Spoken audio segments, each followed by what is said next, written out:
The chamber was supposed to be routine, another day of political theater, another round of talking points recycled like worn-out slogans. But then, without warning, the air shifted. It wasn't just a statement. It was a strike. Representative.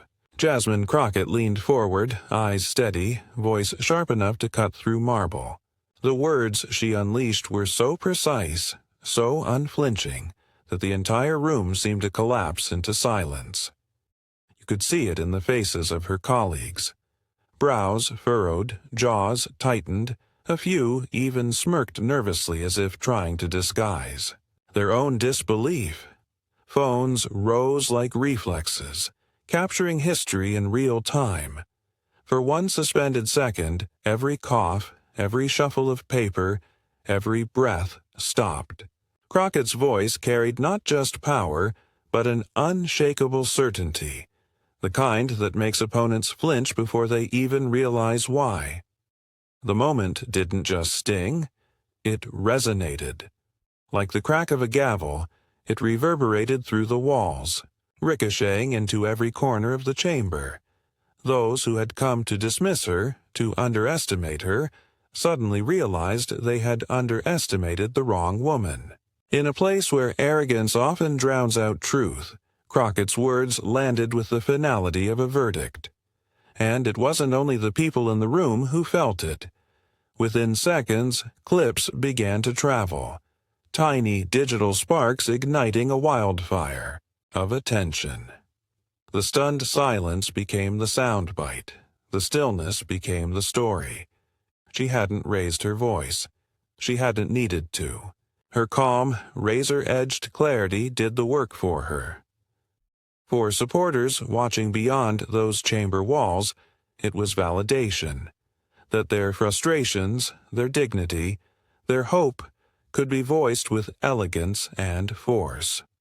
For critics, it was a moment they wished could be undone, erased, anything but immortalized on camera. Yet it was too late. Because the chamber wasn't just silent, it was humbled. Crockett had shifted the atmosphere, and no one could deny it. But as heavy as that silence was, it carried with it a question that lingered, prickling the skin of everyone present. If this was only the opening blow, what could possibly come next? The answer would not only silence her opponent, it would leave even her harshest critics scrambling to recover. The silence that followed Crockett's words did not come out of nowhere. It had been brewing, simmering beneath the surface for weeks, fed by an opponent whose arrogance seemed to grow louder with every passing day. He strutted into hearings as though the chamber were his stage, dismissing colleagues with sneers, rolling his eyes at testimony that didn't fit his script, and mocking the very idea that dignity had any place in American politics. For him, grandstanding was strategy, and belittling others was performance art. Crockett had watched it play out long enough. For too long, voices like his dominated the narrative. Loud, smug, dripping with contempt for those who dared to challenge him. But she also knew what he didn't. The chamber was not a playground. It was a place where words carried weight, where credibility mattered, where the respect of the American people could be won or lost in a single exchange. That day, Crockett understood that the stakes were far greater than her own reputation. This was about defending truth against distortion, dignity against derision. The lead-up to her moment had been predictable in one sense. Her opponent had been circling, trying to bait her with interruptions and smirks, throwing out insults that were meant to rattle, to strip her of composure. But each time, Crockett held steady. Her silence in those moments wasn't weakness. It was preparation. She was measuring him, waiting for the exact point when his mockery would cross the invisible line, when his arrogance would become too grotesque to ignore. And when that moment came, she didn't just respond. She struck. To anyone watching. Closely, it was more than a clash of personalities. It was the collision of two visions for leadership in America. On one side, a man treating the chamber as a theater for self-indulgence, intoxicated by the sound of his own voice.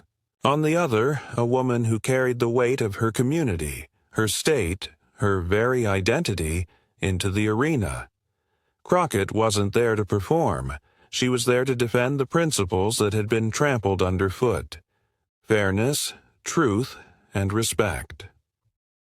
The irony was that her opponent believed he had the upper hand. He leaned on bravado as though volume alone could erase facts.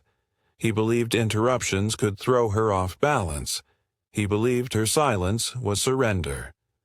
What he never realized, until it was too late, was that Crockett's silence was strategy.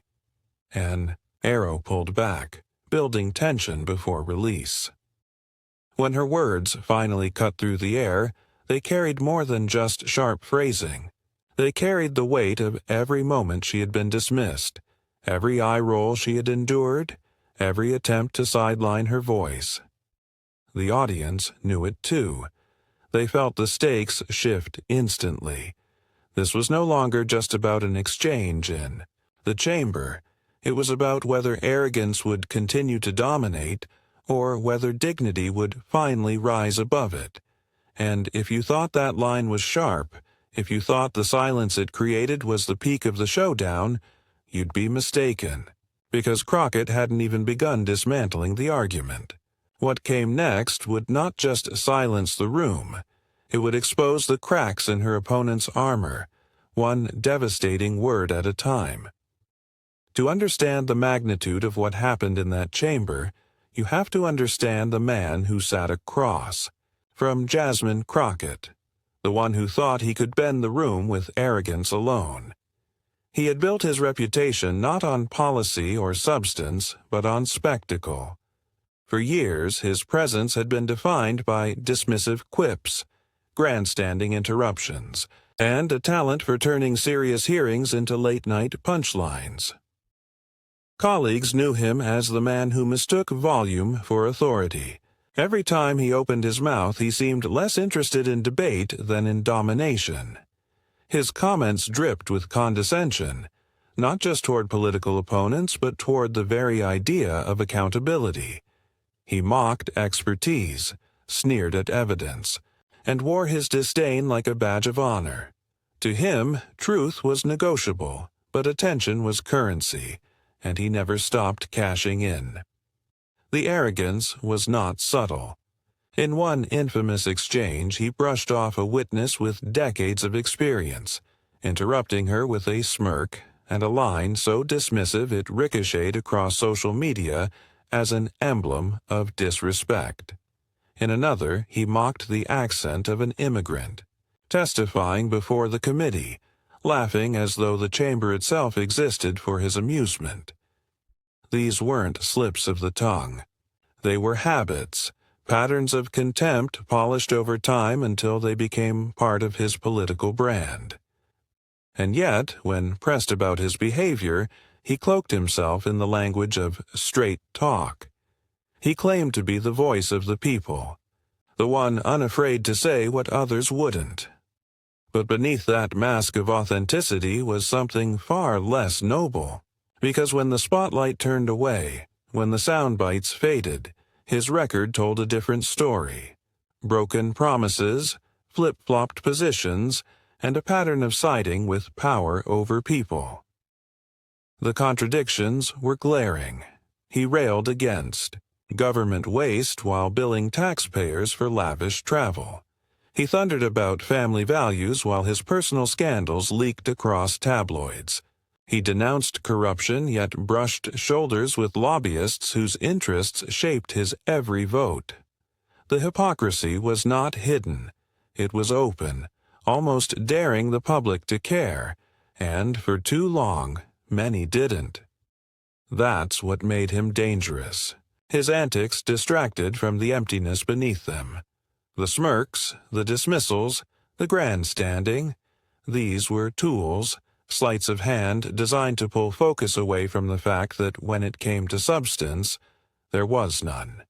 He thrived on chaos because chaos masked weakness.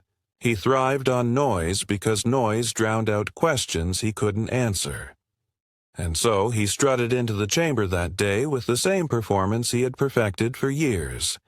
He believed it would work again, that the room would bend, that Crockett would buckle, that dignity would once more give way to arrogance. For him, it was muscle memory. Interrupt, dismiss, smirk, repeat. He had faced critics before, but none had managed to puncture the armor of self-satisfaction he wore so proudly. What he never understood was that arrogance is brittle. It shines in the spotlight, but it shatters under the weight of truth. His past was a house of mirrors, every reflection distorted, every contradiction ignored. But Crockett had no need for distortion. She came armed with something his grandstanding could never imitate: authenticity. And this is where the story turns. Because while he relied on noise, Crockett relied on clarity. While he relied on spectacle, she relied on substance. While he performed, she prepared. He believed he had seen every opponent, every challenger, every critic. But what he had not seen, what he could not anticipate, was the power of calm fury, the kind that doesn't shout to be heard but forces silence, simply by speaking. And yet, despite all their bluster, they weren't ready for Crockett's calm fury.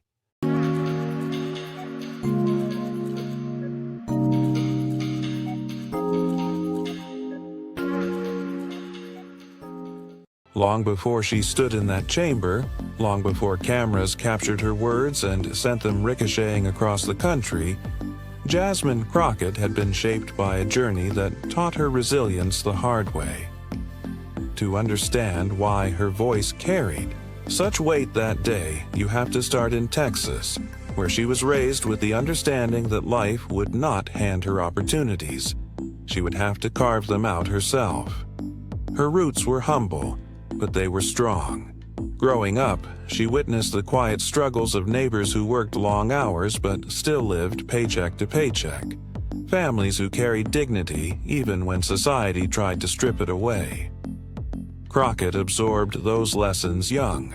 That injustice wasn't abstract, it was lived. That fairness wasn't a given, it was fought for. She saw communities overlooked, their voices drowned out, their needs ignored, and it lit something inside her, a determination not to be silenced.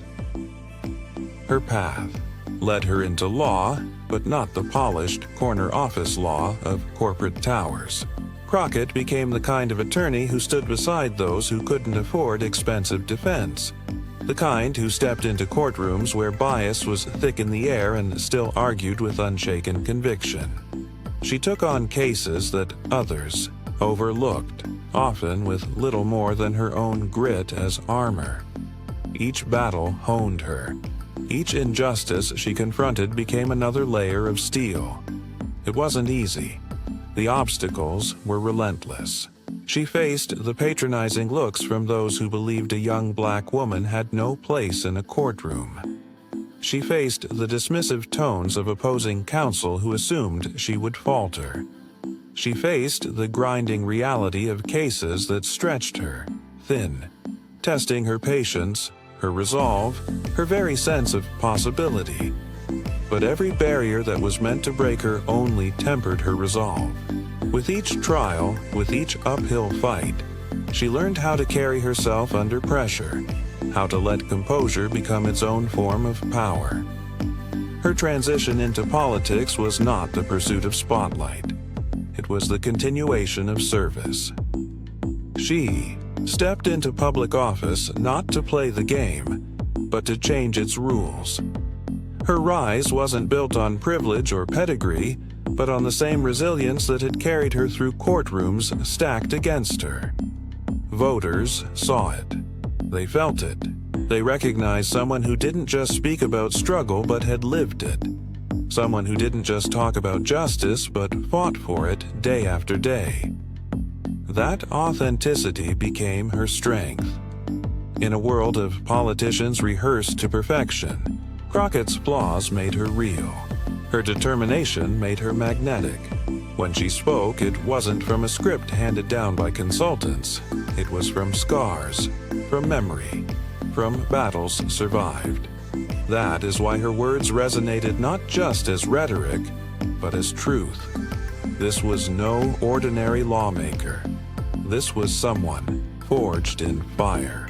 Her upbringing gave her the grit. Her legal career sharpened her into a blade, and her entry into politics placed her in a chamber where every ounce of that resilience would be tested. So, when the opponent across from her rolled his eyes, when he smirked with the arrogance of someone who had never been held accountable, Crockett didn't see intimidation. She saw every dismissive glance she had endured, every challenge she had overcome, every fight she had won when the odds were against her. To him, it was a performance. To her, it was destiny. And that's why the silence after her words landed wasn't just the silence of shock, it was the silence of inevitability. The years had prepared her for this, trained her for this, demanded that she rise for this. What her opponent mistook for restraint was in fact precision. What he mistook for hesitation was the patience of someone who had always known when to strike. So, when the moment arrived, she was more than ready to strike. The chamber, once still in the aftermath of Crockett's first strike, began to stir again. Her opponent, flushed with the realization that he had been momentarily silenced, leaned back in his chair with a forced smirk. But the twitch in his jaw betrayed him. He shuffled his papers, tapped his pen louder than necessary, and leaned forward as if proximity could reclaim control. His voice, when it returned, carried a sharp edge, not the cool confidence he usually wore, but the brittle tone of a man rattled. He launched into his rebuttal, words spilling fast, desperate to recast the narrative. Each sentence was a dart, aimed not at Crockett's arguments but at her personally. Interruptions, sarcastic jabs, dismissive waves of the hand. He wanted the room to forget the sting of her first blow. He wanted noise to smother memory. But no matter how loud he tried to make himself, the imbalance had already shifted. Crockett sat still, unshaken. Her eyes didn't flinch. They followed, him with calm intensity, as though watching a man unravel. The contrast was striking. He fidgeted with his tie, his gestures growing wider, his voice climbing higher. She remained poised, her hands folded neatly on the desk, her shoulders squared. That composure was more devastating than any interruption could have been. The chamber felt it too. Murmurs rippled through the rows, the kind of whispers that signal an audience realizing a turning point is coming.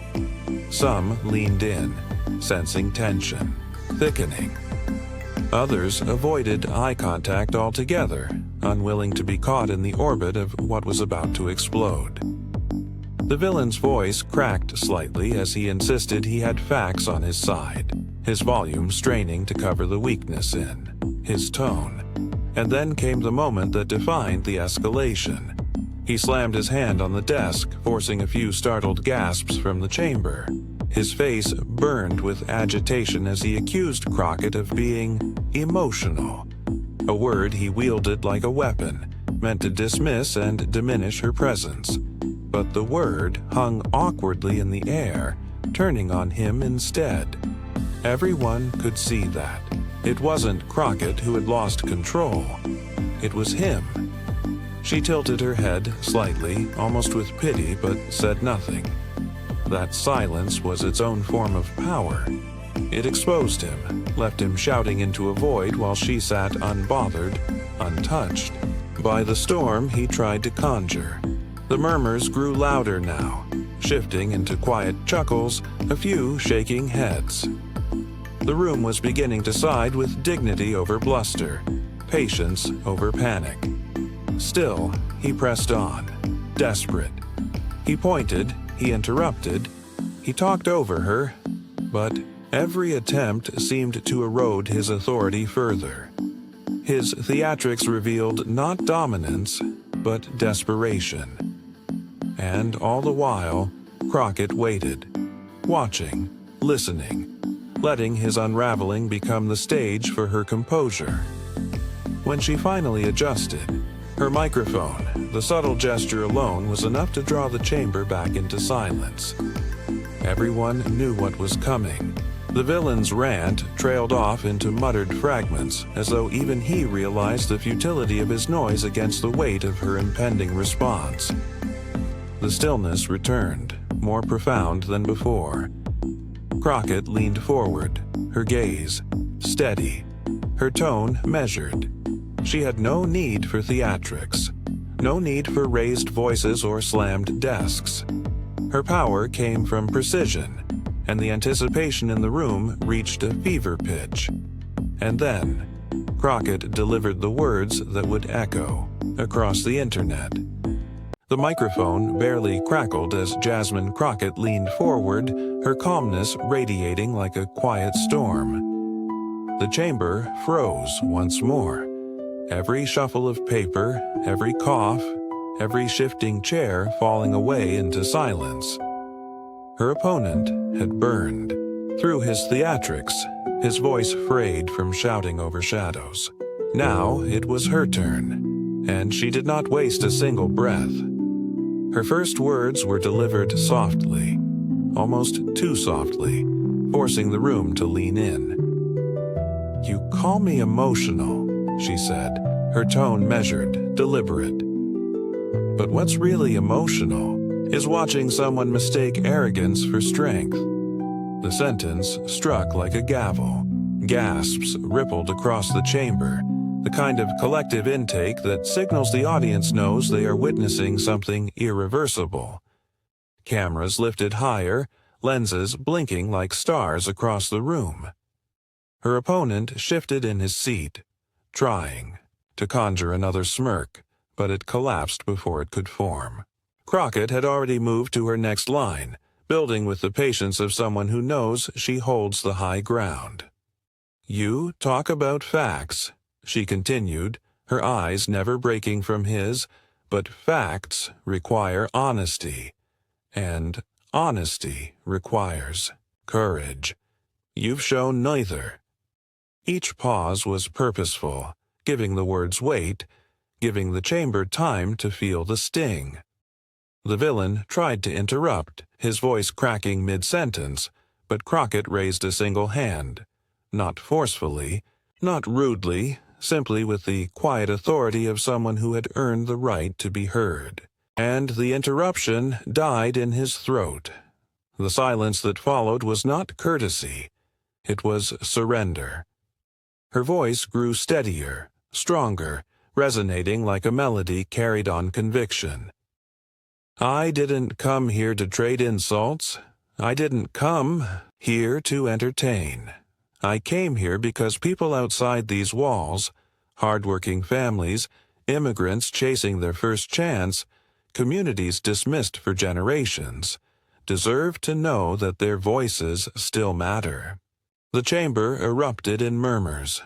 For supporters, it was a jolt of electricity. For critics, it was the unmistakable realization that Crockett had seized control. Phones buzzed as aides frantically texted updates to reporters waiting outside. Every sentence was already being clipped, shared, immortalized. She leaned in closer, her gaze narrowing like a spotlight trained on her opponent. "And let's be clear," she said, her words slicing with precision. "This isn't about me.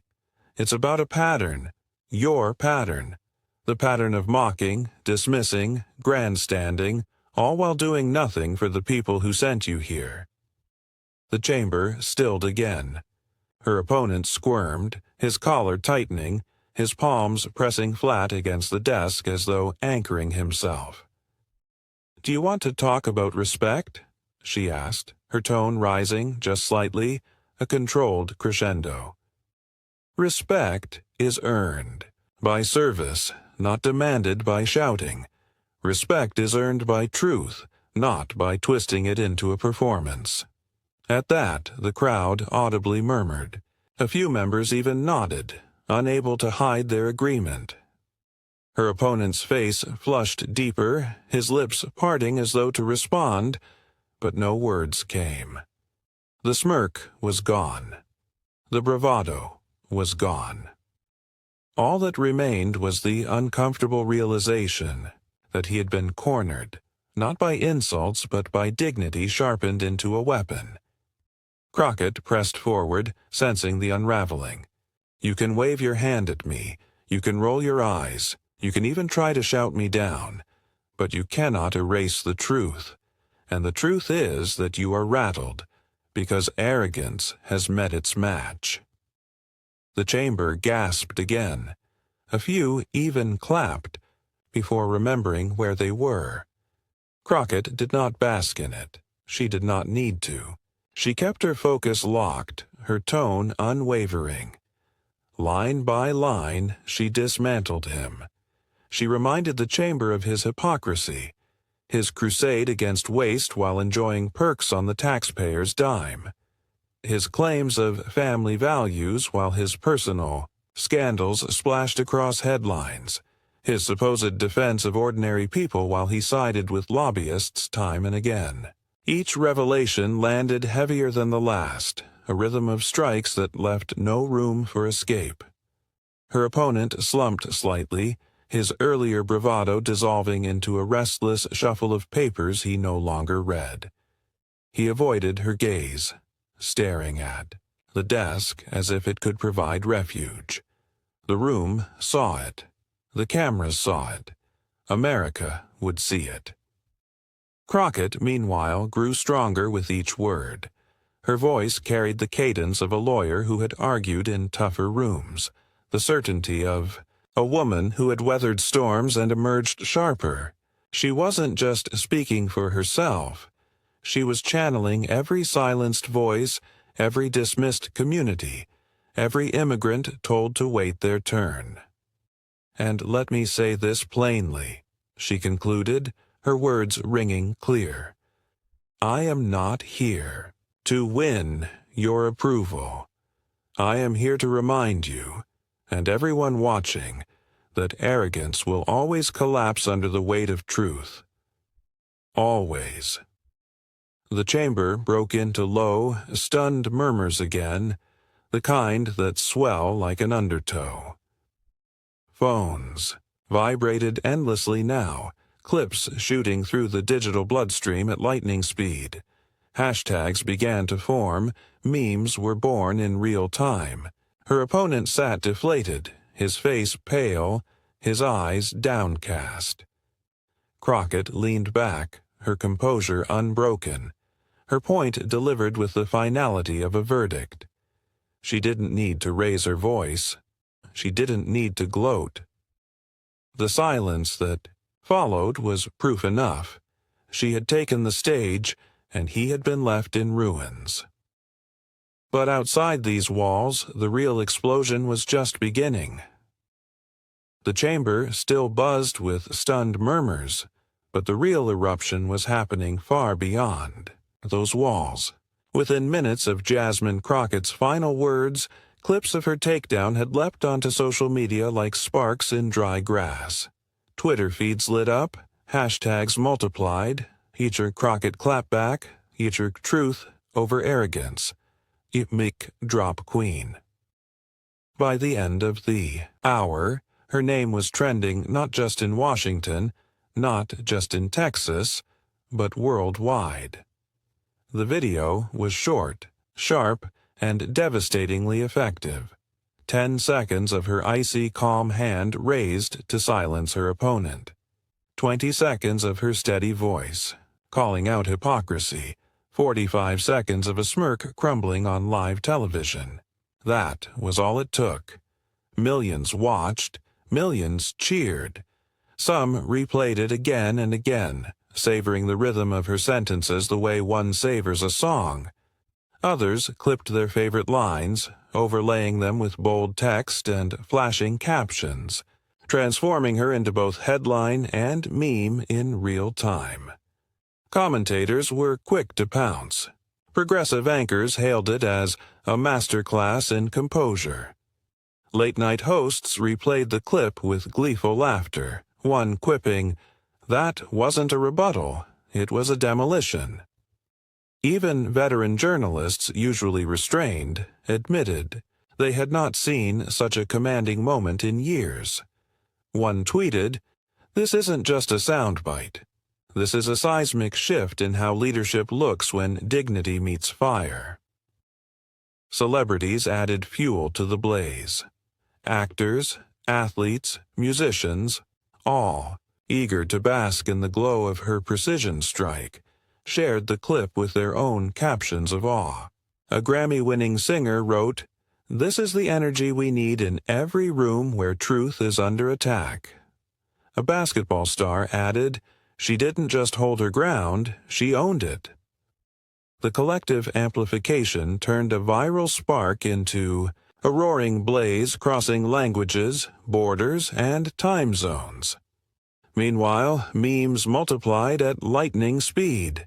Screenshots of Crockett's hand in the air were captioned, "When you silence nonsense with grace." Her opponent's bewildered expression became a template for defeat, plastered across timelines with endless punchlines. GFs looped her takedown, endlessly, transforming a political skirmish into a cultural moment. And yet, amid the laughter and celebration, there was something deeper. Validation.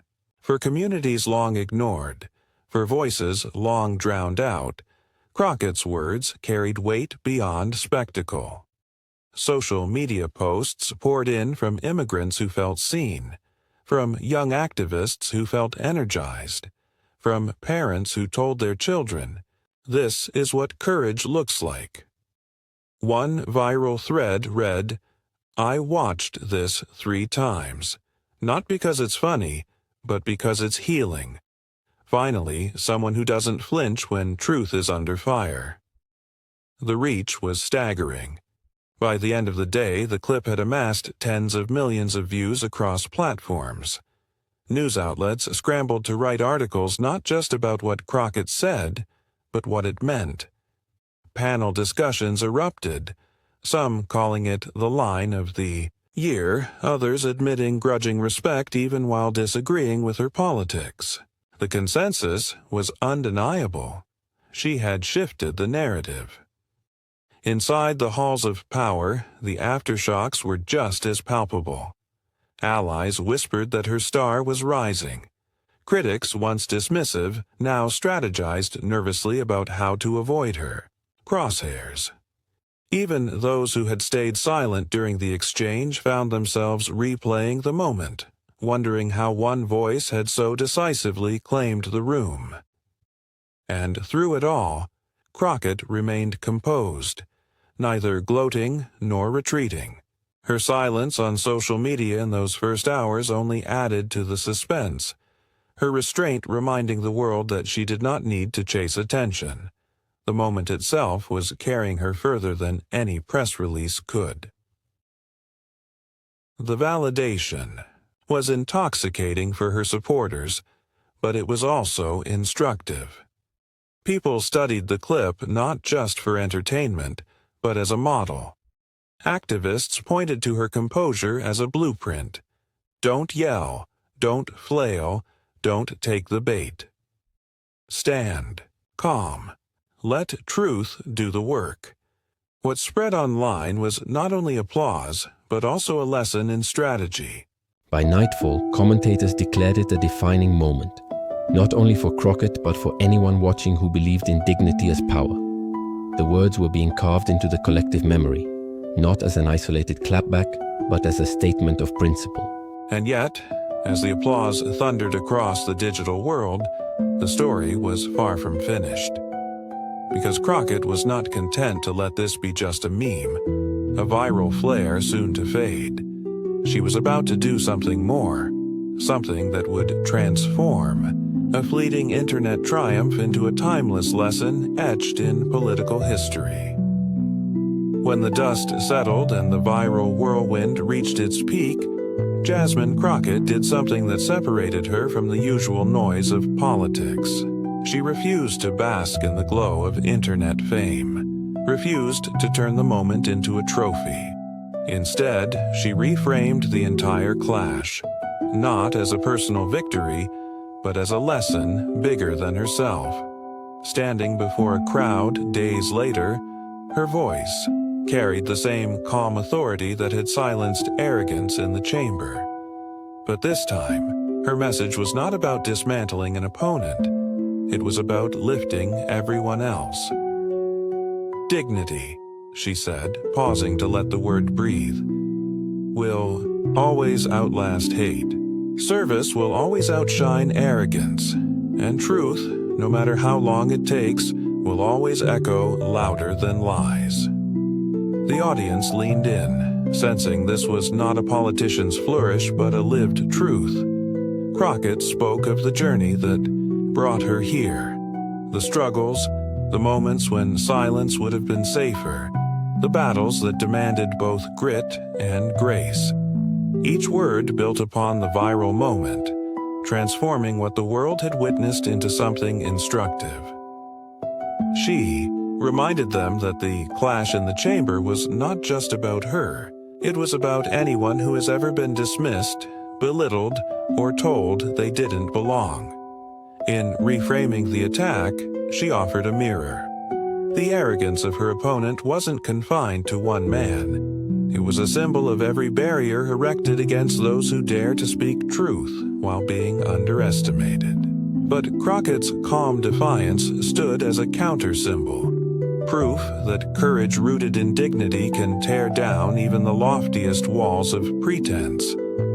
Her words swelled into something larger, a declaration of what leadership ought to be.